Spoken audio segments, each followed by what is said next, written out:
বন্ধুরা, আজ statistical থার্মোডাইনামিক্সের second lecture. এই লেকচার আমরা মূলত স্ট্যাটিস্টিক্যাল থার্মোডাইনামিক্স পড়ার জন্য যে ম্যাথামেটিক্সটা লাগে সেটা ইন্ট্রোডিউস করার চেষ্টা করব।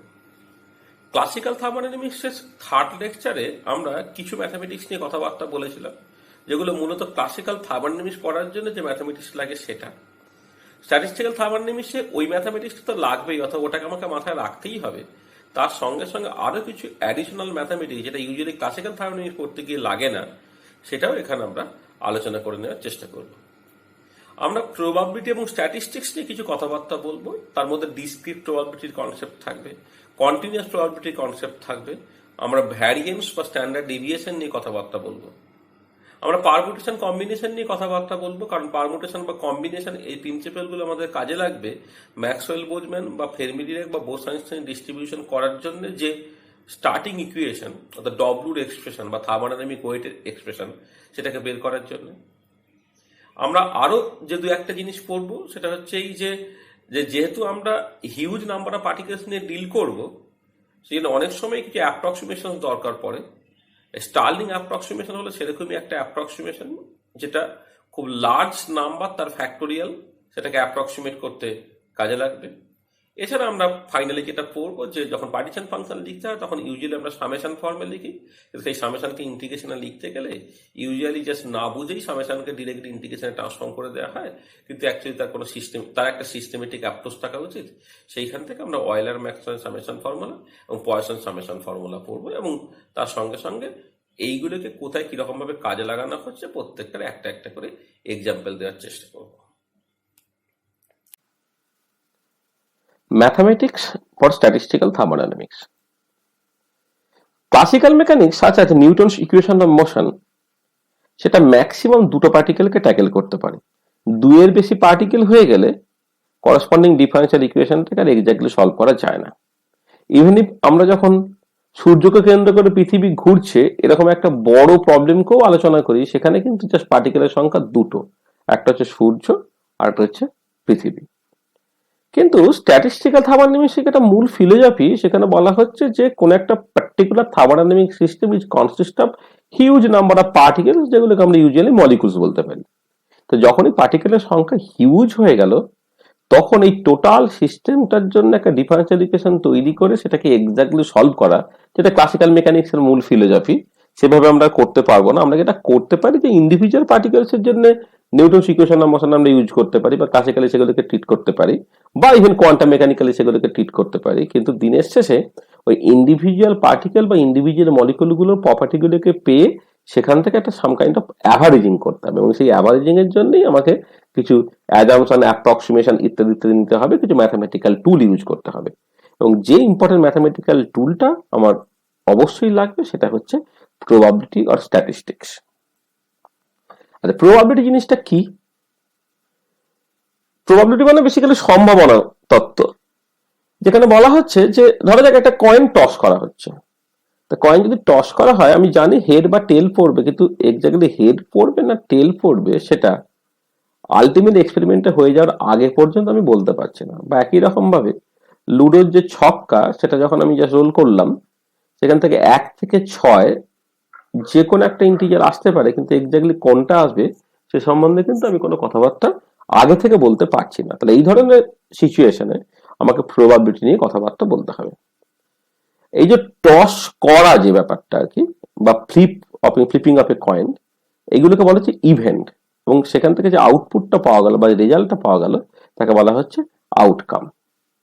প্রবাবিলিটি আমি এইরকম ভাবে ডিফাইন করতে পারি যে if n is the total number of possible outcomes and ni is the outcome falls into category I, then probability of outcome I is pi equal to ni by n. কিন্তু এখানে একটা জিনিস মাথায় রাখতে হবে যে প্রবাবিলিটি তত্ত্ব বা সম্ভাবনা তত্ত্ব যে রেজাল্টটা প্রেডিক্ট করছে, সেই রেজাল্টটা পাওয়া যেতে পারে তখনই যখন total number of events tends to infinity.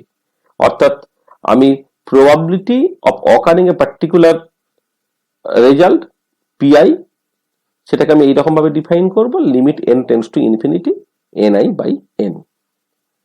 Mathematically probability 0 থেকে 1 এর মধ্যে হতে পারে। যদি এমন হয় যে কোন একটা পার্টিকুলার ইভেন্ট তার প্রবাবিলিটি সবসময় 1, তাহলে সেটাকে বলবো একটা ডিটারমিনিস্টিক বা একটা সার্টেনটি। আর যদি কোনো কারণে কোন একটা পার্টিকুলার ইভেন্ট বা পার্টিকুলার আউটকাম রাদার তার প্রবাবিলিটি 0 হয়, তাহলে বলবো এই আউটকামটা অ্যাকচুয়ালি ইম্পসিবল আউটকাম। আর নর্মালাইজেশনের প্রবাবিলিটি যেটা বলে যে টোটাল প্রবাবিলিটি সবসময় 1 হবে, অর্থাৎ summation over I P I equal to 1। এটা ম্যাথামেটিক্যালি এইরকম ভাবে দেখানো যেতে পারে যে summation over I P I equal to limit n tends to infinity 1 by n summation over I N I. এবারে summation over I N I এইটা actually n দেয়, তার মানে যেটা দাঁড়ালো n by n equal to 1 দিয়ে দিল, অর্থাৎ ম্যাথামেটিক্যালি টোটাল প্রবাবিলিটি সবসময় 1 হয়ে যাবে। কখনো কখনো হয়তো দেখা যায় যে টোটাল প্রবাবিলিটি 1 হলো না, কিন্তু আমি চাইলে সেটাকে 1 করে নিতে পারি। যেটা করব যে ওই যে যেটা বেরোলো সেটাকে আমি জাস্ট কোন একটা নাম্বার দিয়ে গুণ করে সেটাকে 1 করে ফেলছি, তাহলে যে নাম্বারটা দিয়ে গুণ করলাম সেটা হচ্ছে নর্মালাইজেশন কনস্ট্যান্ট, আর এই যে প্রসেসটা সেটাকে বলা হবে নর্মালাইজেশন প্রসেস। আর এবারে ধরা যাক এই যে টসটা করা হচ্ছে, কোন একজন পার্টিকুলার পার্সন সে একটা কয়েন টস করছে, সেখানে হেড পড়তে পারে, টেল পড়তে পারে। দূরে কোথাও অত একে অপরকে দেখছে না বা কোনো বায়াসনেস নেই বা কোনো ইন্টারাকশন এরকম কোন একটা জায়গাতে আরেকজন টস করছে, সেও হেড পেতে পারে, টেল পেতে পারে। এবার আমরা জানি যে যে কোন একটা সিঙ্গেল এক্সপেরিমেন্টে হেড পড়ার সম্ভাবনা যদি হিউজ নাম্বার অফ ইভেন্টস হয়, অর্থাৎ বারবার বারবার বারবার টস করা হয়, তাহলে হেড পড়ার সম্ভাবনা হাফ, টেল পড়ার সম্ভাবনা হাফ। ঠিক একই রকম ভাবে অন্য আরেকটা এক্সপেরিমেন্টে সেখানেও হেড পড়ার সম্ভাবনা হাফ, টেল পড়ার সম্ভাবনা হাফ। এবার কথা হচ্ছে যখন দুটো এক্সপেরিমেন্ট একসাথে হচ্ছে, তখন যদি আমি জিজ্ঞেস করি যে সাইমালটেনিয়াসলি হেড পড়ার সম্ভাবনা কত, অর্থাৎ এই এক্সপেরিমেন্টে হেড পড়ছে ওখানেও হেড পড়ছে, এটা সম্ভাবনা কত? খুব পরিষ্কার হিসেব হচ্ছে যে আমার এখানে এখন 4টে পসিবিলিটি এসে গেল। সেটা হলো হেড হেড, টেল টেল, হেড টেল, টেল হেড। তাহলে 4টে পসিবিলিটির মধ্যে একটা হচ্ছে হেড হেড, অর্থাৎ যেটা দাঁড়াচ্ছে probability of simultaneously happening head in both the experiments, এটা হয়ে যাচ্ছে half into half equal to 1/4। অর্থাৎ যেটা দাঁড়াচ্ছে যে যদি দুটো ইভেন্ট ইন্ডিপেন্ডেন্ট হয়, then probability of occurring the ith outcome in first experiment and the jth outcome in second experiment simultaneously, সেটা হয়ে যাবে pij equal to pi into pj, অর্থাৎ probability জাস্ট গুণ হয়ে যাবে। আর এখানে একটা জিনিস বলে নেওয়া ভালো যে যখন কয়েন টস করা হয় তখন হেড পড়লো মানে টেল পড়বে না, বা টেল পড়লো মানে হেড পড়বে না। ঠিক একই রকম ভাবে যখন লুডোর ছক্কাতে 1 পড়লো মানে 2 থেকে 6 পর্যন্ত আর কিছু পড়বে না, বা 5 পড়লো মানে 1 2 3 4 ওদিকে 6 পড়বে না। অর্থাৎ এই ধরনের যে সিচুয়েশন গুলো তাদেরকে বলা হয় মিউচুয়ালি এক্সক্লুসিভ। অর্থাৎ যেটা দাঁড়াচ্ছে যে আমি যখন হেড পাবো তখন কোনোভাবেই টেল পাবো না, যখন টেল পাবো কোনো রকম ভাবেই হেড পাবো না। আরেকটা জিনিস খুব পরিষ্কার যে কয়েন টসিং এর ক্ষেত্রে হেড টেল এই দুটো মিলেই কিন্তু টোটাল সম্ভাবনাগুলো থাকবে। হ্যাঁ, তখন এই হেড এবং টেল দুজনকে একসাথে বলা হবে একটা কালেকটিভ এক্সজস্টিভ। তো একই রকম ভাবে লুডোর ছকতে যেটা হতে পারে যে 1 থেকে 6, এই 6টার মধ্যে যে কোনো একটা পড়বেই, অর্থাৎ এই 6টার টোটাল যে প্রবাবিলিটি সবসময় 1 হবে এবং সেটাকে বলা হবে একটা কালেকটিভ এক্সজস্টিভ। আর এই প্রবাবিলিটি কনসেপ্ট থেকে আমরা অ্যাভারেজ ভ্যালু বের করতে পারি। ধরা যাক কোন একটা ক্লাসরুমে অনেকগুলো স্টুডেন্ট আছে, তাদের ধরা যাক টোটাল 20 জন স্টুডেন্ট আছে। 20 জন স্টুডেন্টের মধ্যে অর্থাৎ 10 জন স্টুডেন্ট তাদের বয়স প্রত্যেকের বয়স 17 বছর করে, 7 জন স্টুডেন্ট তাদের প্রত্যেকের বয়স হয়তো 18 বছর করে, আর বাকি 3 জন স্টুডেন্ট তাদের প্রত্যেকের বয়স হচ্ছে 19 বছর করে। এবারে যদি আমি অ্যাভারেজ ক্যালকুলেট করি কি করব? খুব সিম্পলি যেটা করবো হচ্ছে 10 into 17 plus 7 into 18 plus 3 into 19 divided by total 20। ঠিক এখানেও তাই, যদি আমি এক্স একটা কোয়ান্টিটি তার একটা অ্যাভারেজ বের করতে চাই, তাহলে জাস্ট আমি এইরকম ভাবে অ্যাভারেজটাকে লিখবো যে x1 into n1 x2 into n2, this should be x2 into n2, xi into ni plus dot dot dot dot, তাকে আমি ভাগ করবো টোটাল নাম্বার n দিয়ে। অর্থাৎ শর্টহ্যান্ড নোটেশন এটাকে আমি লিখতে পারি summation over i ni xi by n। তো summation over i ni by n এটা অ্যাকচুয়ালি প্রবাবিলিটি দিয়ে দিচ্ছে, অর্থাৎ x এর অ্যাভারেজ দিয়ে দিল summation over i pi xi। অর্থাৎ in terms of probability average বের করার খুব সিম্পল রাস্তাটা হচ্ছে সামেশন ওভার i, যে আউটকামটা আমি পেতে চাইছি সেইটা পাওয়ার প্রবাবিলিটি ইনটু তার সঙ্গে অ্যাসোসিয়েটেড যে ভ্যালুটা, অর্থাৎ summation over i pi xi। ঠিক একই রকম ভাবে এক্স এর বদলে যদি আমি এক্স স্কোয়ার অ্যাভারেজ বের করি, টোটাল ফর্মটা একই রকমের, শুধু জাস্ট এক্স আই এর জায়গায় এক্স আই কে স্কোয়ার হয়ে যাবে। বা কেউ যদি এক্স কিউবের অ্যাভারেজ বের করতে চায় তাহলে summation over I P I X I cube হয়ে যাবে। এই যে X average, X square average, X cube average, এই জিনিসগুলো আমাদের বারবার করে বিভিন্ন ভাবে কাজে লাগবে। আর এবার আমরা ভ্যারিয়েন্স এন্ড স্ট্যান্ডার্ড ডেভিয়েশন নিয়ে কিছু কথাবার্তা বলি। ভ্যারিয়েন্স আর স্ট্যান্ডার্ড ডেভিয়েশন এই জিনিসগুলো ভীষণ ইম্পর্টেন্ট ইন স্ট্যাটিস্টিক্যাল থার্মোডাইনামিক্স। আমরা পরবর্তীকালে এরার অ্যানালিসিস নিয়ে কথাবার্তা বলতে গিয়ে accuracy, precision, error, standard deviation এগুলো নিয়ে খুব ডিটেল কথাবার্তা বলবো। এখানে just for the time being আমরা খুব সিম্পল ওয়েতে ভ্যারিয়েন্স বা স্ট্যান্ডার্ড ডেভিয়েশনকে ডিফাইন করছি। অ্যাকচুয়ালি অ্যাকিউরেসি হলো যে কোন একটা এক্সপেরিমেন্টাল রেজাল্ট এক্সাক্ট রেজাল্ট বা ট্রু ভ্যালুর কত কাছে, সেটাতে অ্যাকিউরেসি বোঝানো হয়, এবং তাদের মধ্যে যদি কোনো ডিফারেন্স থাকে সেটা অ্যাকচুয়ালি এরার। কিন্তু কখনো যেটা হয়, যেটা সম্ভাবনা তত্ত্ব বা প্রবাবিলিটি কনসেপ্টে হয়তো আমি এক্সাক্ট ভ্যালুটাই জানি না, তখন আমাকে যেটা করতে হয় সেটা হচ্ছে যে কোন একটা পার্টিকুলার এক্সপেরিমেন্ট বারবার করতে হয়, এবং আমাকে ভরসা করতে হয় যে ওই আউটকাম, প্রত্যেকটা এক্সপেরিমেন্টের আউটকাম গুলো একে অপরের কত কাছে। আর ফর এক্সাম্পল, যখন আমরা পরীক্ষার হলে কোন একটা টাইট্রেশন করি, আমি তো জানি না এক্স্যাক্টলি কত রেজাল্ট আসা উচিত, হয়তো আমি 3 বার টাইট্রেশন করলাম, 3 বারই যদি ভ্যালুটা সমান বা খুব কাছাকাছি আসে তাহলে আমি বলবো যে হ্যাঁ আমার এক্সপেরিমেন্টটা প্রিসাইজ হয়েছে। কিন্তু ইট ডাজ নট নেসেসারিলি মিন যে আমার রেজাল্টটা অ্যাকিউরেটও বেরোবে। ধরা যাক যে আমি অনেকগুলো এক্সপেরিমেন্ট করেছি, করার পরে আমার একটা অ্যাভারেজ ভ্যালু বেরিয়েছে, সেটাকে আমি জাস্ট এক্স অ্যাভারেজ এইরকম ভাবে লিখছি। আর কোন একটা পার্টিকুলার এক্সপেরিমেন্টে পার্টিকুলার এক্সপেরিমেন্টে যে আউটপুটটা বেরোলো সেটা হচ্ছে এক্স আই। তাহলে sigma X square by definition হবে X I minus X average পুরোটা স্কোয়ার তার average. Actually this too should be inside X I minus X average তার পুরোটা স্কোয়ার অ্যাভারেজ। এটাকে যদি আমি জাস্ট এর আগে যে অ্যাভারেজ বের করার ডেফিনেশন শেখালাম সেই মতো করে যদি লিখি তাহলে কি দাঁড়াবে, summation over I P I X I minus X average পুরোটা স্কোয়ার। এবারে x I minus X average এই স্কোয়ারটাকে আমি জাস্ট ভেঙে ফেললাম, x I square minus 2 X average into x I plus x average square. এবার সামেশনটা জাস্ট ছড়িয়ে দিলাম, summation over I P I X I square minus 2 X average into summation over I P I X I plus x average square into summation over P I. এই কোয়ান্টিটিটা actually যেটা দিল সেটা হচ্ছে x square average.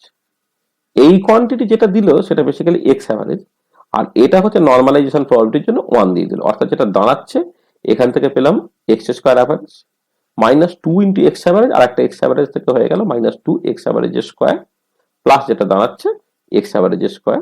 এই দুটো cancel out হয়ে গেল x square average minus X average square. অর্থাৎ ভ্যারিয়েন্স সেটাকে জাস্ট আমি ডিফাইন করতে পারছি x square average minus X average square. আচ্ছা, সিগমা এক্স স্কোয়ার যে ইনিশিয়াল ডেফিনেশন, এখানে একটা টাইপোজ আছে, তাহলে যেটা হওয়া উচিত যে x I minus X average তার স্কোয়ারের অ্যাভারেজ, এটা সার্টেনলি একটা নন নেগেটিভ কোয়ান্টিটি, অর্থাৎ x square minus X average square অবশ্যই গ্রেটার ইকুয়াল টু 0। সেখান থেকে আমি জাস্ট দেখাতে পারি X square average greater equal to X average square. This is very important. আর ফর এক্সাম্পল, যখন আমরা কাইনেটিক থিওরি অফ গ্যাসে সি অ্যাভারেজ এবং সি আরএমএস কে বড় কে ছোট এই নিয়ে কথাবার্তা বলি, আমরা সবসময় বলি যে সি আরএমএস টা greater than C average. Actually C average মানে হচ্ছে জাস্ট অ্যাভারেজ অফ সি এখানে, আর এই যে সি স্কোয়ারের অ্যাভারেজ করে তার স্কোয়ার রুট করলে যেটা বেরোয় হচ্ছে সি আরএমএস। তাহলে এই যে জাস্ট বেসিক ডেফিনেশন সেখান থেকে আমি পরিষ্কার বুঝতে পারি যে C RMS has to be greater than C average. আর এই যে ভ্যারিয়েন্সটা পাওয়া গেল তার যদি স্কোয়ার রুট করে সেটা হয়ে যাবে স্ট্যান্ডার্ড ডেভিয়েশন, এবং স্ট্যান্ডার্ড ডেভিয়েশন যত ছোট হবে আমার রেজাল্টটা তত প্রিসাইজ। আচ্ছা, এখানে আমরা যে প্রবাবিলিটি নিয়ে কথাবার্তা বললাম সেই প্রবাবিলিটি গুলো ডিসক্রিট প্রবাবিলিটি। যেমন আমি যখন কয়েন টস করছি সেখানে হেড পড়তে পারে, না হলে টেল পড়তে পারে, অর্থাৎ দুটোই সম্ভাবনা জাস্ট। বা যখন আমরা একটা লুডোর ছক্কা যখন আমি ঘোরাচ্ছি তখন 1 2 3 4 5 6 এই 6টাই জাস্ট পসিবিলিটি। কিন্তু কখনো যেটা হয় যে ফিজিক্যাল বা বেশ কিছু কেমিক্যাল প্রবলেম করতে গিয়ে যে এইভাবে সম্ভাবনাগুলো এরকম 2 4 6 8 এরকম নয়, জাস্ট আউটকামের সংখ্যা আরবিট্রারি যা খুশি হতে পারে। সেই ধরনের সিচুয়েশন আমাকে জাস্ট কন্টিনিউয়াস প্রবাবিলিটি নিয়ে কথাবার্তা বলতে হবে। আমি একটা এক্সাম্পল দিয়ে জাস্ট ভাবতে পারি, ধরা যাক যখন কাইনেটিক থিওরি অফ গ্যাস নিয়ে আমি কথাবার্তা বলছি, তখন মলিকুলগুলো স্পিড 0 থেকে ইনফিনিটি যা খুশি হতে পারে। তাহলে আমি জাস্ট যদি বোঝার চেষ্টা করি যে কোন একটা পার্টিকুলার মলিকুল তার স্পিড কত, সেই স্পিডটা 0 থেকে ইনফিনিটির মধ্যে যে কোনো পসিবল ভ্যালু হতে পারে। জাস্ট কয়েন টসিং এর মতো দুটোর মধ্যে জাস্ট যে কোনো একটা ভ্যালু হতে পারলো, বা একটা লুডোর ছক্কা বা ডাইসের ক্ষেত্রে জাস্ট 6টা পসিবিলিটির মধ্যে মাত্র একটা হতে পারলো, ব্যাপারটা কিন্তু এরকম সিম্পল নয়। তখন আমাদের ওই প্রবাবিলিটি বা অ্যাভারেজ বের করার যে নর্মাল ডেফিনেশন গুলো একটু চেঞ্জ করতে হবে। সেটা এরকম যে আমি যদি বলি যে probability that some quantity say position of a particle lies within the region X and X plus dx, সেটাকে সিম্বলিক্যালি আমি লিখবো জাস্ট পিএক্স ডিএক্স বলে। যেটা আমরা আগে কোন একটা ডিসক্রিট প্রবাবিলিটি কনসেপ্টে হয়তো হেড পড়ার সম্ভাবনাটাকে P1 বা টেল পড়ার সম্ভাবনাটাকে P2 এইরকম ভাবে লিখছি, তার বদলে এখানে জাস্ট লিখবো পিএক্স ডিএক্স। এবারে আমি যদি জাস্ট এ থেকে বি এই রিজিয়নের মধ্যে প্রবাবিলিটি বের করতে চাই, তাহলে এটা করতে হবে যে পিএক্স ডিএক্স কে ইন্টিগ্রেট করতে হবে ফ্রম এ তে বি। আর নরমালাইজেশন প্রবাবিলিটি কনসেপ্টটা কিভাবে পাল্টে গেল, যে টোটাল প্রবাবিলিটি 1 হতে হবে। এই পার্টিকুলার কেসে এটা দাঁড়াবে integral over all space px dx this has to be equal to 1। বা অ্যাভারেজ ভ্যালু যখন আমি বের করতে চাইবো যে কোন একটা পার্টিকুলার কোয়ান্টিটি, যে কোয়ান্টিটি এক্স এর ফাংশন, তার অ্যাভারেজ বের করতে গেলে জাস্ট এটা করতে হবে integral over all space F X px dx. অর্থাৎ যে কোয়ান্টিটি অ্যাভারেজ বের করছি সেটাকে জাস্ট লিখে দেবো, তার সঙ্গে হয়ে গেল তার প্রবাবিলিটিটা করে ইন্টিগ্রাল ওভার অল স্পেস করে ফেলতে হবে। যেমন আমি যদি এক্স অ্যাভারেজ ক্যালকুলেট করতে চাই, তাহলে integral over all space X px dx, বা এক্স স্কয়ার অ্যাভারেজ বের করতে চাইলে integral over all space X square px dx and so on.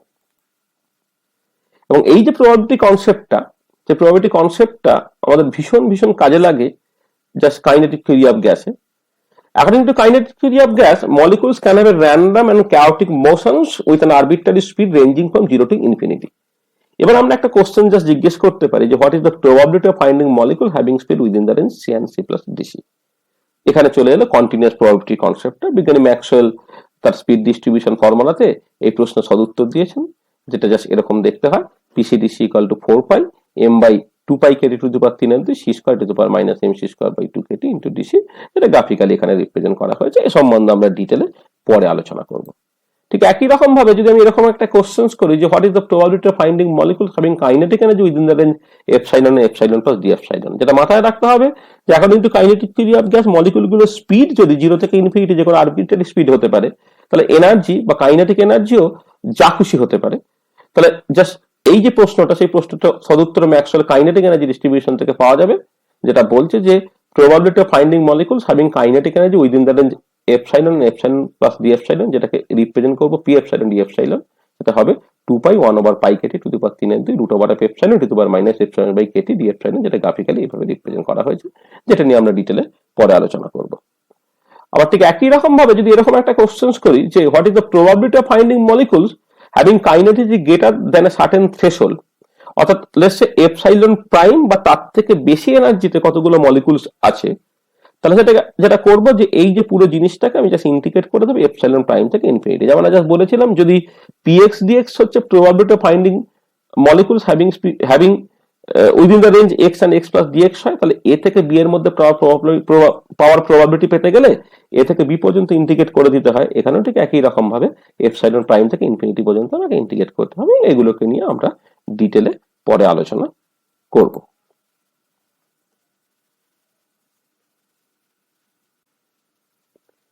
এই কন্টিনিউয়াস প্রবাবিলিটি কনসেপ্টটা আর এক জায়গায় ভীষণ ভীষণ কাজে লাগবে, যেটা নিয়ে আমরা খুব ডিটেলে পড়বো, সেটা হচ্ছে কোয়ান্টাম মেকানিক্স। আচ্ছা, 2-4টে কথা এখানে জাস্ট বলি যে কোন একটা কোয়ান্টাম মেকানিক্যাল সিস্টেমের একটা পার্টিকুলার স্টেটকে ডেসক্রাইব করা হয় একটা ওয়েভ ফাংশন দিয়ে সাই এক্স, যেটাকে ওয়েভ ফাংশন বা স্টেট ফাংশন বলে। এখন এই ওয়েভ ফাংশনের কতগুলো ইম্পর্টেন্ট প্রপার্টি থাকতে হয়, সেটা কি না, উইদিন দ্য গিভেন ডোমেইন, অর্থাৎ এক্সটা যে রিজিয়নের মধ্যে বলা আছে, যে ডোমেইনের মধ্যে বলা আছে, তার মধ্যে সাই এক্স ফাইনাইট হতে হবে, সিঙ্গেল ভ্যালুড হতে হবে, কন্টিনিউয়াস হতে হবে, এবং তার ফার্স্ট ডেরিভেটিভও কন্টিনিউয়াস হতে হবে। আর এবার আমরা দেখবো যে সাই এক্স ইন জেনারেল কমপ্লেক্স হতে পারে বলে সাই এক্স এর ইটসেলফ, অর্থাৎ একা একা তাকে আমি কোনো ফিজিক্যাল প্রপার্টি বা ফিজিক্যাল কোয়ান্টিটির সঙ্গে অ্যাসোসিয়েট করতে পারবো না। কিন্তু সাই স্টার সাই, যেটা সবসময় রিয়েল হয়, যার একটা ফিজিক্যাল ইন্টারপ্রিটেশন থাকতে পারে, সেটাই হচ্ছে বর্নস প্রবাবিলিস্টিক ও statistical interpretation of wave function, যেটা বলছে যে probability of finding the particle within the region x and x plus dx, যেটা পিএক্স ডিএক্স, সেটাকে লিখতে পারা যাবে, সরি ইন্টিগ্রেশনটা হবে না, সাই mod x the square into dx, অর্থাৎ সাই star x Sai x dx. This should not be integration here. এবারে যদি টোটাল প্রবাবিলিটি আমাকে নরমালাইজ করতে হয় তাহলে কি হবে না, just integral over all space Sai x modulus square dx, this has to be equal to 1. আর এবারে কথা হচ্ছে যে এই যে যেমন ম্যাথমেটিক্যালি টোটাল প্রবাবিলিটি অলওয়েজ 1 হতে হয়, এই কোয়ান্টাম মেকানিক্সে টোটাল প্রবাবিলিটি সবসময় 1 হওয়ার দরকার আছে কিনা? তাহলে এক কথা উত্তর হচ্ছে না, টোটাল প্রবাবিলিটি 1 হওয়ার কোনো দরকারই নেই। কারণটা কি? কারণটা হচ্ছে যে এই যে ওয়েভ ফাংশন গুলো সেটা তো শ্রোডিঞ্জার ইকুয়েশনকে স্যাটিসফাই করে, যেটা একটা লিনিয়ার ইকুয়েশন, এবং এই ইকুয়েশন থেকে পরিষ্কার যেটা বোঝা যাচ্ছে যদি সাই এই ইকুয়েশনটাকে স্যাটিসফাই করে তাহলে এনি কনস্ট্যান্ট টাইম সাইও এই ইকুয়েশনটাকে স্যাটিসফাই করবে। অর্থাৎ যেটা দাঁড়াচ্ছে সাই এবং এনি কনস্ট্যান্ট টাইম সাই দুজনেই অ্যাকচুয়ালি একই স্টেটকে রিপ্রেজেন্ট করছে এবং তাদের মধ্যে সম্পর্কটি তারা একে অপরের সঙ্গে লিনিয়ারলি ডিপেন্ডেন্ট। এবার কথা হচ্ছে সাই যদি নর্মালাইজ হয় তাহলে এনি আরবিট্রারি সি ইন্টু সাই সেটা নর্মালাইজ হবে, এর কোনো বাধ্যবাধকতা নেই, বা অন্যরকম ভাবে সি ইন্টু সাই যদি নর্মালাইজ হয় তাহলে সাই নর্মালাইজ হতে হবে, এর কোনো বাধ্যবাধকতা নেই। তার মানে এটা দাঁড়ালো যে একটা ফাংশন কোয়ান্টাম মেকানিক্যালি অ্যাকসেপ্টেবল মানেই সেটা যে নর্মালাইজডই হবে, এর কোনো বাধ্যবাধকতা নেই। কিন্তু এটা ইম্পর্টেন্ট পয়েন্ট, আমি চাইলে এটাকে নর্মালাইজ করে নিতে পারি এইরকম ভাবে। জাস্ট যদি আমি জানি যে যদি আমি এরকম ভাবে করতে পারি যে integral over all space psi X modulus square dx এর ভ্যালুটা যদি আমি বের করতে পারি এবং সেটা যদি 0 বা ইনফিনিটি কিছু না হয়, তাহলে সাই এক্স এর সঙ্গে just 1 by square root of integral over all space psi X modulus square dx এই পুরো জিনিসটাকে গুণ করে দিয়ে আমি ফাংশনটাকে নর্মালাইজ করে নিতে পারি। তাহলে এই যে প্রসেসটা সেটা হচ্ছে নর্মালাইজেশন প্রসিডিওর। আর যে কনস্ট্যান্টটা দিয়ে গুণ করে করে একটা কোয়ান্টাম মেকানিক্যালি অ্যাকসেপ্টেবল ফাংশনকে আমি নর্মালাইজ করলাম, সেটা হচ্ছে নর্মালাইজেশন কনস্ট্যান্ট। আর এখানে যে কথাটা বলেছি যে এই নর্মালাইজ করাটা যাবে তখনই যখন এই যে করসপন্ডিং কোয়ান্টিটিটা 0 বা ইনফিনিটি দুটোর মধ্যে কিছু একটা হওয়া চলবে না। পরে যখন ডিটেলস নিয়ে কথাবার্তা বলবো তখন দেখবো যে মানে অনেক সময় বলা হয় আর কি যে কোয়ান্টাম মেকানিক্সের যে ওয়েভ ফাংশন গুলো সেটা নর্মালাইজড না হতে পারে, কিন্তু ইট হ্যাজ টু বি নর্মালাইজেবল। আমরা দেখবো ফ্রি পার্টিকেল প্রবলেম বা এই ধরনের সিচুয়েশনে যে নর্মালাইজেবল না হলেও কিন্তু চলে যাবে, তখন জাস্ট টোটাল প্রবাবিলিটি নিয়ে আমরা কথাবার্তা বলবো না, আমরা রিলেটিভ প্রবাবিলিটি নিয়ে কথাবার্তা বলবো। এছাড়া এই যে কন্টিনিউয়াস প্রবাবিলিটি কনসেপ্টটা কোয়ান্টাম মেকানিক্সে আরেক জায়গায় আমি জাস্ট ইউজ করতে পারি, সেটা হচ্ছে যে যখন আমরা কোন একটা কোয়ান্টিটি অ্যাভারেজ ভ্যালু বের করতে চাইবো তখন জাস্ট এই হচ্ছে আমার ডেফিনেশন। এগুলো কোয়ান্টাম মেকানিক্সে পস্টুলেট করে আসবে যে যদি এরকম হয় যে এ একটা ক্লাসিক্যাল অবজারভেবল হয় এবং এর corresponding quantum mechanical operator A cap হয়, তাহলে এ অ্যাভারেজটাকে লিখতে পারা যাবে integral over all space psi star A average psi d tau বা integral over all space psi star psi d tau. আর যদি কোনো কারণে সাইটা নর্মালাইজড হয়, নর্মালাইজ হলে সবসময় সুবিধা পাওয়া যায় বেশ কিছুটা, তাহলে নিচের পার্টটা কষার দরকার নেই, এটা 1 হয়ে যাবে, তখন এ অ্যাভারেজটা আমি জাস্ট লিখে ফেলতে পারবো integral over all space psi star A average psi d tau. তাহলে এই যে প্রবাবিলিটি কনসেপ্টটা কোয়ান্টাম মেকানিক্সে আরো কোথায় কিভাবে ডিটেলে কাজে লাগে সেটা যখন আমরা কোয়ান্টাম মেকানিক্সের জন্য একটা ম্যাথামেটিক্স পড়বো সেখানে আরো ডিটেলে আলোচনা করবো বেশ কিছু সুইটেবল এক্সাম্পল দিয়ে। এবারে আরেকটা জিনিস এখানে বলে নিই, সেটা হচ্ছে যে আমাদের এই ডিসক্রিট প্রবাবিলিটির সঙ্গে সেটা জাস্ট রিলেটেড, যে আমাদের অনেক সময় পারমুটেশন এবং কম্বিনেশন এই দুটো কনসেপ্ট কিন্তু ভীষণ ভীষণ কাজে লাগে।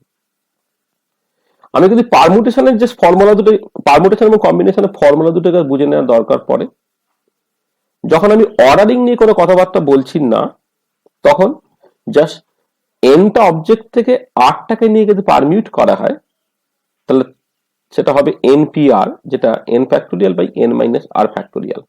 ঠিক একই রকম ভাবে যদি আমি nটা অবজেক্ট থেকে আরটাকে নিয়ে কম্বিনেশন করি রিগার্ডলেস অফ অর্ডার, তখন যেটা হবে সেটা হচ্ছে ncr, যেটাকে লেখা যাবে n factorial by R factorial into n minus R factorial. এখানে একটা অ্যাজাম্পশন আছে যেটা মাথায় রাখতে হবে যে n বা r সেগুলো অবশ্যই ইন্টিজার হতে হবে, আর 0 ফ্যাক্টোরিয়াল তার কোনো মানে হয় না, সেটা জাস্ট আমাকে একটা অ্যাজাম্পশন হিসেবে ধরে নিতে হবে যে 0 ফ্যাক্টোরিয়াল ইকুয়াল টু 1 হয়। এবং এই যে পারমুটেশন এবং কম্বিনেশন তথ্য এগুলো ভীষণ ভীষণ কাজে লাগে আমাদের স্ট্যাটিস্টিক্যাল থার্মোডাইনামিক্সে পার্টিকুলারলি ম্যাক্সওয়েল বোলম্যান বা ফেরমি ডিরাক বা বোসাইন ডিস্ট্রিবিউশন ফর্মুলা আমরা যখন করব, আমাদের স্টার্টিং ইকুয়েশন হচ্ছে ডব্লিউ বা থার্মোডাইনামিক ওয়েটেড এক্সপ্রেশন।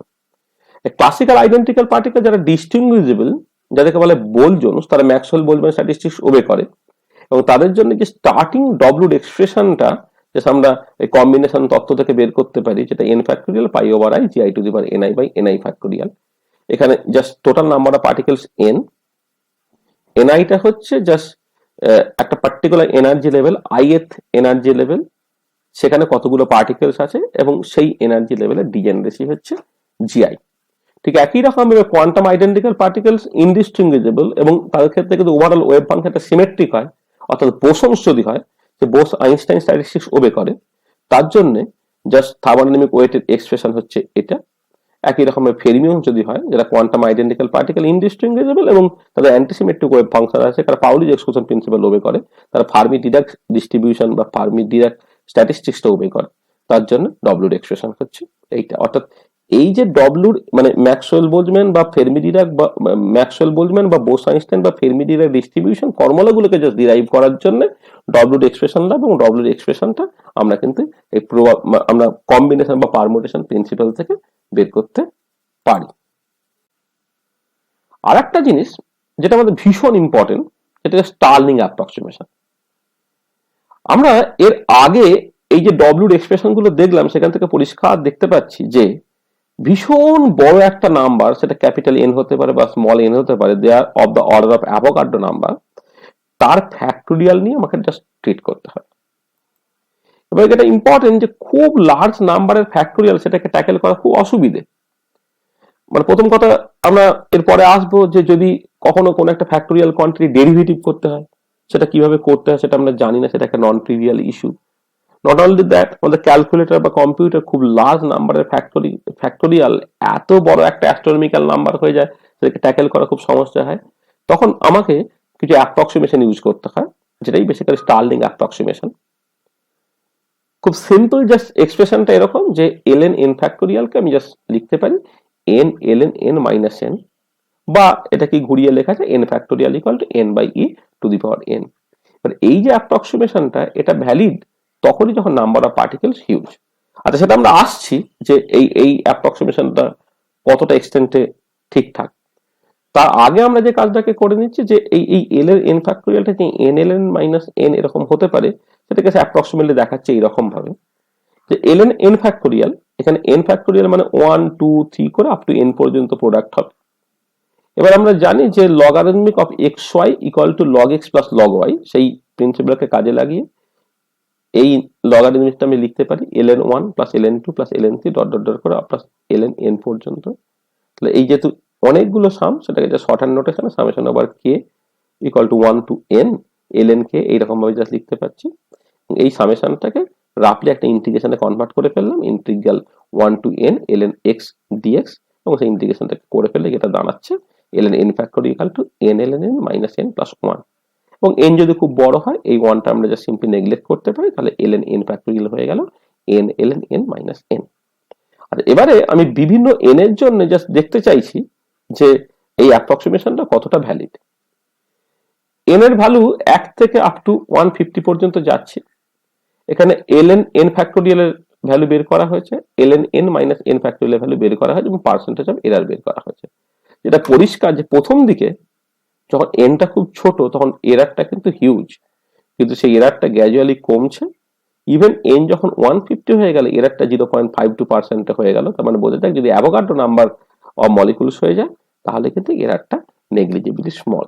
এবার আমাদের সিম্পল ক্যালকুলেটর যেহেতু ওই 150 100 বা 150 এরকম ফ্যাক্টোরিয়ালে বেশি ট্রিট করতে পারে না, সেই জন্য আমরা পরের গুলো করিনি, কিন্তু কম্পিউটারের সাহায্যে করলে যেটা দেখতে পাওয়া যাবে যে এই এরার গুলো গ্র্যাজুয়ালি কমে কমে কমে কমে এটা টেন্ডস টু 0 হয়ে যায়।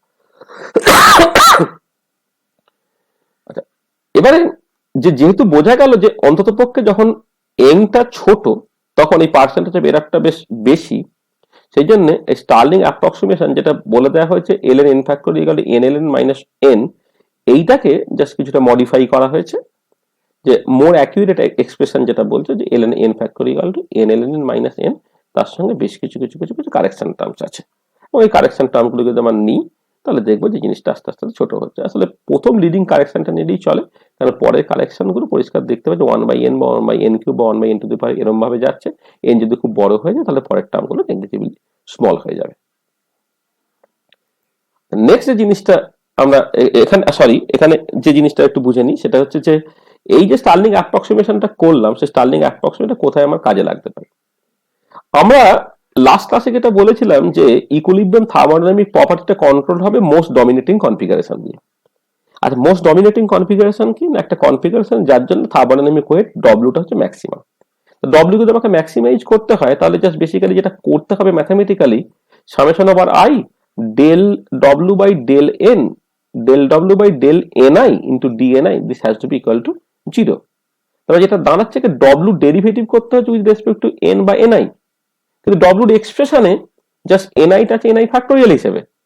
তারপরে যদি আমি সত্যি সত্যি এই যে ম্যাথামেটিক্যাল ক্রাইটেরিয়াটাকে ইউজ করে মোস্ট ডমিনেটিং কনফিগারেশন বের করতে চাই, তাহলে আমাকে ফ্যাক্টোরিয়াল কোয়ান্টিটি ডেরিভেটিভ করতে হবে, which is a non trivial issue. অর্থাৎ এটা করা বেশ ডিফিকাল্ট, আমি করতে পারবো না। ওয়ে আউটটা কি? ওয়ে আউট হচ্ছে জাস্ট আমরা স্টার্লিং অ্যাপ্রক্সিমেশনটাকে ইউজ করব। স্টার্লিং অ্যাপ্রক্সিমেশন ইউজ করার জন্য প্রথমেই যে কাজটা আমরা করব সেটা হচ্ছে যে আমার মোস্ট ডমিনেটিং কনফিগারেশন পাওয়ার জন্য আমাকে ডিস্ট্রিবিউশন অফ পার্টিকেলস গুলোকে জানতে হচ্ছে, অর্থাৎ কোন লেভেলে কতগুলো পার্টিকেলস আছে, n0 n1 n2 n3 এগুলোকে জানতে হচ্ছে। যেটা ইম্পর্টেন্ট পয়েন্ট সেটা হচ্ছে যে একটা পার্টিকুলার ডিস্ট্রিবিউশন যার জন্য ডব্লিউ ম্যাক্সিমাম তার জন্য ln ডব্লিউ ম্যাক্সিমাম। সেই জন্য ইনস্টেড অফ ম্যাক্সিমাইজিং ডব্লিউ আমরা ln ডব্লিউ কে ম্যাক্সিমাইজ করতে পারি using this formula summation over I del ln W by del ni, this should be ni not n, হ্যাঁ, into dni equal to 0।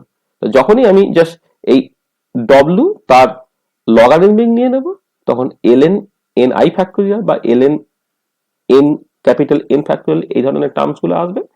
R ln n factorial বা ln ni factorial তার জন্য আমি Sterling approximation use করতে পারবো এবং সেই মতো করে আমি জাস্ট এগোতে পারবো। আমরা জাস্ট নেক্সট ক্লাসে যখন ম্যাক্সওয়েল বোলজম্যান ডিস্ট্রিবিউশন করব তখন জাস্ট এই প্রিন্সিপালটাকে কাজে লাগবো। ডব্লিউর বদলে ln ডব্লিউ ম্যাক্সিমাইজ করবো। কেন ln ডব্লিউ ম্যাক্সিমাইজ করবো? কারণ তার জন্য আমার স্টার্লিং অ্যাপ্রক্সিমেশনটা আছে। আর একটা ইম্পর্টেন্ট ম্যাথমেটিক্যাল কনসেপ্ট যেটা নিয়ে আলোচনা করতে চাই সেটা হচ্ছে Lagrange's method of আনডিটারমাইন্ড multiplier. Lagrange's method of undetermined multiplier is an optimization strategy for finding the local maxima and minima of a function subject to certain constraints. As for example, আমি একটা point বের করতে চাইছি যে পয়েন্টটা f(xy = 0) এই ইকুয়েশনকে satisfy করে। এই কার্ভের উপরে যে কোনো পয়েন্টই এই ইকুয়েশনটাকে স্যাটিসফাই করবে। এবারে যদি আমি একটা রেস্ট্রিকশন বা কনস্ট্রেন্ট জুড়ে দিই সেটা হচ্ছে এই যে সেই পয়েন্টটা আমি চাই যে পয়েন্টটা এই ইকুয়েশনকে স্যাটিসফাই করবে অ্যাট দ্য সেম টাইম এই ইকুয়েশনটাকে স্যাটিসফাই করবে, যার জন্য gxyটাও 0 হবে। তখন এই কার্ভের উপরে সমস্ত পয়েন্ট নিলে আমায় চলবে না, আমাকে জাস্ট এই তাদের ইন্টারসেক্টিং পয়েন্টটাই নিতে হবে, যে ইন্টারসেক্টিং পয়েন্টে f(xy = 0) সেটা যেমন স্যাটিসফাইড হচ্ছে অ্যাট দ্য সেম টাইম এটাও স্যাটিসফাইড হচ্ছে। অর্থাৎ আমাকে এটাকে আলাদা করে 0 বা এটাকে আলাদা করে 0 না করে আমাকে যেটা করতে হচ্ছে যে একটা ল্যাগ্রেঞ্জিয়ান ডিফাইন করতে হচ্ছে যেটা f(xy) plus minus lambda gxy, এইটাকে যদি আমি 0 করি তাহলে সেখান থেকে কিন্তু আমি আমার রিকোয়ার্ড রেজাল্টটা পেয়ে যাব, অর্থাৎ একটা পার্টিকুলার পয়েন্ট পেয়ে যাব যেখানে f(xy = 0) টুগেদার উইথ gxy = 0। এই যে ল্যামডা সেটাই হচ্ছে ল্যাগ্রেঞ্জেস মাল্টিপ্লায়ার।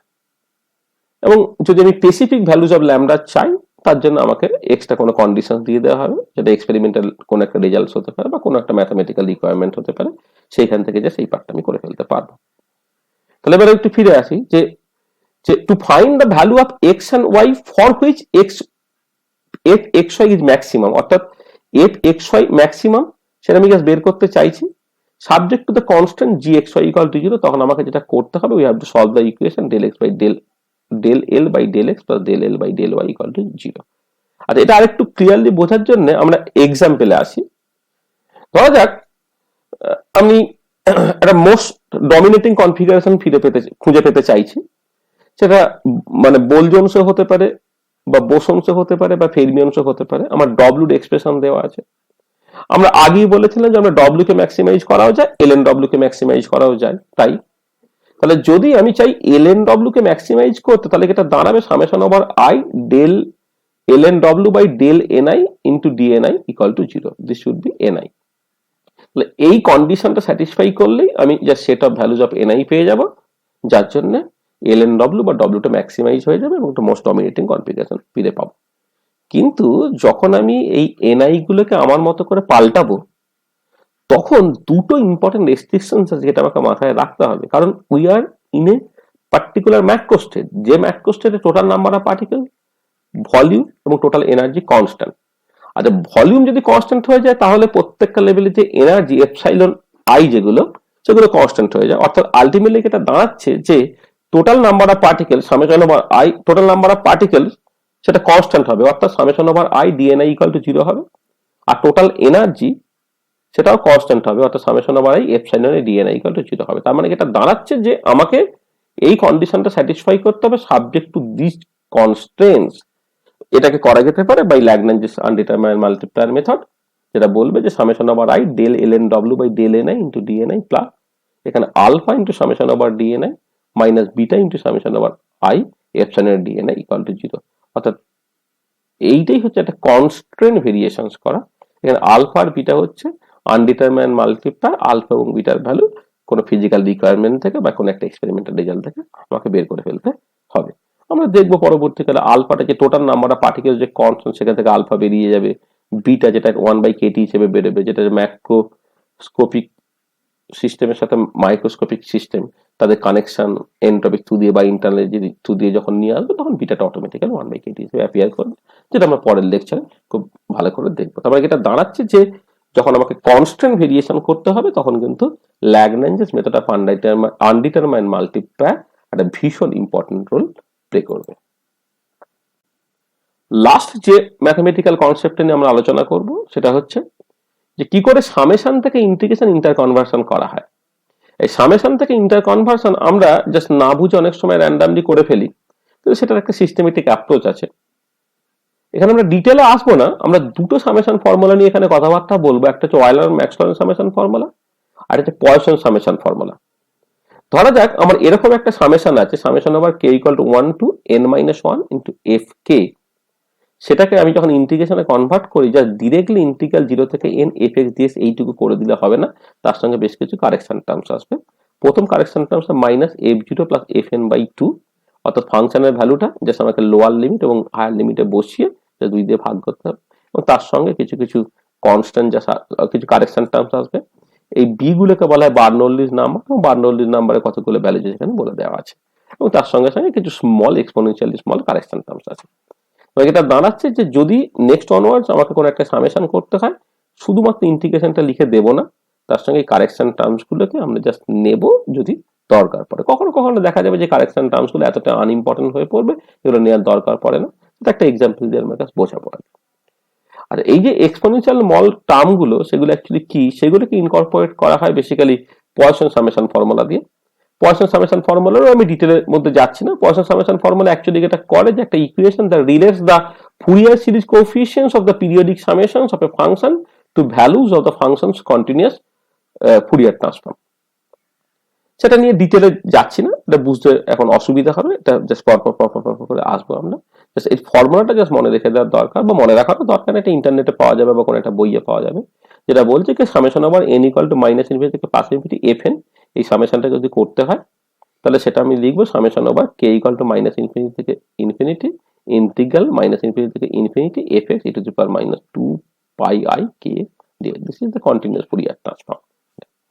আর এটা কিভাবে কাজে লাগছে আমাদের, সাপোজ আমরা করবো পরে যে single particle transformer partition function আমি বের করতে চাইছি, আর পার্টিকেল ইন 1D বক্স মডেলটাকে যদি আমি কাজে লাগে, যার ক্ষেত্রে এনার্জি এক্সপ্রেশনটা n square h square by 8 l square, সেখানে পার্টিশন ফাংশনটা এইভাবে লিখতে হবে n equal to 1 to infinity e to the power minus n square h square by 8 l square kt। Standard বইয়ে বা আমরা যারা আগে স্ট্যাটিস্টিক্যাল থার্মোডাইনামিক্স পড়েছি তারা দেখেছি যে এই সামেশনটাকে সরাসরি এই ইন্টিগ্রেশন কনভার্ট করে দেওয়া হয়, এবং এই ইন্টিগ্রেশনটা খুব ইজিলি করতে পারা যায়। ইন্টিগ্রেশনটা গামা ফাংশন দিয়ে ফর এক্সাম্পল জাস্ট কষে নেওয়া যেতে পারে। করলে যেটা দাঁড়াচ্ছে সেটা হচ্ছে যে এরকম একটা এক্সপ্রেশন বেরোবে, twice pi m kt by h square to the power half into l। এবারে ওই H square by twice pi M K to the power half, এটা হচ্ছে ডিবগলি থার্মাল ডিবগলি ওয়েভলেন্থ, অর্থাৎ সিঙ্গেল পার্টিকেল ট্রান্সফার পার্টিশন ফাংশনটা দাঁড়ায় হচ্ছে L over lambda D. এবার important পয়েন্টটা হলো যে এই যে সামেশনটাকে সরাসরি ইন্টিগ্রেশনে কনভার্ট করে দিয়ে সেখান থেকে single particle transfer partition function L over lambda D বেরোচ্ছে, এটা তখনই সত্যি যখন এলটা much greater than lambda D, অর্থাৎ সিস্টেম সাইজ থার্মাল ডিবগলি ওয়েভলেন্থের তুলনায় অনেক অনেক বেশি। এবারে যদি আমরা অয়েলার ম্যাক্সওয়েল সামেশন ফর্মুলা কাজে লাগিয়ে এটাকে করতাম, তাহলে যেটা দেখতে পাবো যে এইখান থেকে একটা অ্যাডিশনাল টার্ম চলে গেলে সেটা হচ্ছে হাফ, অর্থাৎ সিঙ্গেল পার্টিকেল ট্রান্সফার পার্টিশন ফাংশনটা জাস্ট হয়ে যাবে L over lambda D minus half. এখান থেকে যেটা পরিষ্কার, যদি এল মাঝ গ্রেটার দ্যান ল্যামডা ডি হয় তাহলে হাফ পার্টটাকে জাস্ট নেগলেক্ট করা যায়। কিন্তু যদি এরকম কখনো হয়ে যায় যে এল এবং lambda D which are of the same order, তখন কিন্তু এই হাফ পার্টটাকে কোনোভাবে নেগলেক্ট করা যাবে না, এবং this leads to a particular effect known as the finite size effect. অর্থাৎ আমি জাস্ট স্ট্যাটিস্টিক্যাল থার্মোডাইনামিক রেজাল্ট গুলো আমার যে এক্সপেকটেশন যেটা বা থার্মোডাইনামিক রেজাল্ট তার সঙ্গে জাস্ট মিলে যাবে তখনই যখন সিস্টেম সাইজ সেটা থার্মাল ডিবগলি ওয়েভলেন্থের তুলনায় অনেক অনেক বেশি। কিন্তু যদি আমার এই সিস্টেমটা ফাইনাইট সাইজ সিস্টেম হয়, যেমন ন্যানো পার্টিকেলের ক্ষেত্রে যেটা হতে পারে যে থার্মাল ডিবগলি ওয়েভলেন্থ এবং যে ন্যানো ডাইমেনশনের যে সিস্টেমটা সেটা they're of the same order, তখন কিন্তু এই finite size effect very important role play করবে। এবং এই সামেশনটাকে যদি আমি পয়সন সামেশন ফর্মুলা দিয়ে এক্সপ্রেস করি, তাহলে দেখবো এই হাফ ছাড়া আরো কিছু এক্সপোনেনশিয়াল স্মল টার্মস আসবে। এই এক্সপোনেনশিয়াল স্মল টার্মস গুলো ইউজুয়ালি বেশি ইম্পর্টেন্ট নয়, কিন্তু আমরা বেশ কিছু ইম্পর্টেন্ট জায়গা পাবো। যেমন ক্যাসিমির লাইক ফোর্স বলে একটা ইম্পর্টেন্ট জিনিস আছে, যেটার ক্ষেত্রে এই এক্সপোনেনশিয়াল পার্টটা কিন্তু খুব ডমিনেটিং রোল প্লে করবে। মানে অ্যাকচুয়ালি ক্যাসিমির 1948 যেটা দেখালেন সেটা হচ্ছে কি দুটো কন্ডাক্টিং প্লেট তারা যদি কাছাকাছি আনা হয় তারা একে অপরকে সমাও অ্যাট্রাক্ট করছে। এটা জাস্ট এর করসপন্ডিং ক্লাসিক্যাল অ্যানালগটা আমি এরকম ভাবে দেখতে পারি যে যখন সমুদ্রে দুটো জাহাজ খুব কাছাকাছি চলে আসে তখন দেখা যায় তারা একে অপরের মধ্যে অ্যাট্রাক্ট করে। আসলে যেটা হয় মানে এই জাহাজের ক্ষেত্রে যেটা হয় যে দুপাশে ঢেউ আছে, দুজনের মাঝখানে ঢেউটা কম আছে, দুপাশ থেকে ঢেউগুলো ধাক্কা দেবে, ধাক্কা দেওয়ার জন্য দুটো নৌকো খুব কাছাকাছি চলে আসবে। এক্ষেত্রে মানে কোয়ান্টাম মেকানিক্সের ল্যাঙ্গুয়েজে এটা ভ্যাকুয়াম ফ্লাকচুয়েশনের জন্য আসে। দুটো প্লেটের মধ্যে যতটা 0 পয়েন্ট এনার্জি আছে তার বাইরে 0 পয়েন্ট এনার্জি তার থেকে অনেক বেশি আছে, সেখানে আলটিমেটলি দুটো প্লেট খুব কাছাকাছি আসে এবং অ্যাট্রাক্ট করে, সেটাকে ক্যাসিমির লাইক ফোর্স বলে। এটা আমরা কোয়ান্টাম মেকানিক্সে ডিটেলে পড়বো, এখন এটা নিয়ে একদমই মাথা ঘামানোর দরকার নেই। কিন্তু যেটা ইম্পর্টেন্ট পয়েন্ট যে যদি আমি জাস্ট করে একটা পার্টিকুলার মডেল দিয়ে ক্যাসিমির এফেক্টটাকে বোঝার চেষ্টা করি, তখন দেখবো যে পয়সন সামেশন থেকে এই যে এক্সপোনেনশিয়াল স্মল টার্মটা এলো, যেটা অ্যাকচুয়ালি খুব ইম্পর্টেন্ট রোল প্লে করবে। এবং একটা এক্সাম্পল দেওয়া যাক যে ধরা যায় যদি একটা ওয়ান ডাইমেনশনাল আইডিয়াল গ্যাস নিয়ে আমরা কথাবার্তা বলি, তাহলে প্রেসারটা এনকেটি বাই এল হওয়ার কথা, কিন্তু ফাইনাইট সাইজ এফেক্টের জন্য আমরা দেখবো একটা কারেকশন চলে আসছে। এবং এটা পরিষ্কার যদি এলটা much greater than lambda D হয়, যেটা থার্মোডাইনামিক সিস্টেমের ক্ষেত্রে হয়, তখন এই পার্টটা নেগলেক্ট করতে পারবো, তখন জাস্ট এনকেটি বাই এল হয়ে যাবে, যেটা 3 ডাইমেনশন এনকেটি বাই ভি, 1 ডাইমেনশন সেটাই এনকেটি বাই এল। ঠিক একই রকম ভাবে এনার্জি, যেটা অ্যাকচুয়ালি ওই ফাইনাইট সাইজ এফেক্টটাকে কনসিডার করলে একটা ল্যামডা ডি বাই টোয়াইস এল একটা অ্যাডিশনাল টার্ম চলে আসে, অর্থাৎ এনার্জিটা যেটা 3kT বাই 2 হওয়ার কথা থার্মোডাইনামিক সিস্টেমের ক্ষেত্রে, সেখানে কিছুটা মডিফিকেশন চলে যায়। এবং এটা পরিষ্কার যে এল যদি মাঝ গ্রেটার দ্যান ল্যামডা ডি হয়, তাহলে কিন্তু আমাদের যে এক্সপেক্টেড ভ্যালু 3kT বাই 2 তাদেরকে রিডিউস করবে। তাহলে আমরা এই যে আলোচনায় যে জিনিসগুলো আমরা বুঝলাম সেটা হচ্ছে এই যে আমরা কিছু সিম্পল ম্যাথমেটিক্যাল টুল যা সেখানে ইনিশিয়েট করলাম। অনেক বই আছে, ইন্টারনেট আছে, কেউ চাইলে এ সম্বন্ধে খুব ডিটেল জানতে পারে, জাস্ট একটুখানি আউটলাইন দিয়ে দেওয়া হলো তাহলে কোন কোন জায়গাগুলো আমাদের একটুখানি ফোকাস করতে হবে। আমরা স্ট্যাটিস্টিক্যাল থার্মোডাইনামিক্স বোঝার জন্য আমরা প্রবাবিলিটি কনসেপ্টটা খুব ভালো করে বুঝবো, ডিসক্রিট প্রবাবিলিটি, কন্টিনিউয়াস প্রবাবিলিটি, সেখান থেকে কি করে অ্যাভারেজ বের করা হয়, নর্মালাইজেশন বলতে কি বুঝছি আমি, ভ্যারিয়েন্স কি, স্ট্যান্ডার্ড ডিভিয়েশন কি, এগুলো নিয়ে আলোচনা করেছি। পারমুটেশন কম্বিনেশন এই জায়গাটা খুব ভালো করে বুঝতে হবে, 11-12 শেখানো হয়, কিন্তু আরেকবার একটুখানি জাস্ট ঝালিয়ে নেওয়া, কারণ ম্যাক্সওয়েল বোলজম্যান বা ফেরমি-ডিরে বা বোসাইন ডিস্ট্রিবিউশন যখন আমরা পড়বো তখন ডব্লিউটি এক্সপ্রেশন বের করতে গিয়ে এই পারমুটেশন কম্বিনেশনের যে বেসিক প্রিন্সিপাল গুলো কাজে লাগবে। স্টার্লিং অ্যাপ্রক্সিমেশন যেটা একটা নতুন কনসেপ্ট, যেটা আমাদের একটু শিখে নিতে হবে, খুব ডিটেলে না গেলেও অন্তত এন যখন খুব বড় হয়ে যাবে তখন এলএন এন ফ্যাক্টোরিয়াল যে এন এলএন মাইনাস এন হয়, এইটুকু অন্তত জেনে রাখার দরকার। ল্যাগ্রেঞ্জেস আনডিটারমাইন্ড মাল্টিপ্লাই ভীষণ ইম্পর্টেন্ট, কারণ কনস্ট্যান্ট ভেরিয়েশন করতে গেলে এটা ভীষণ কাজে লাগবে।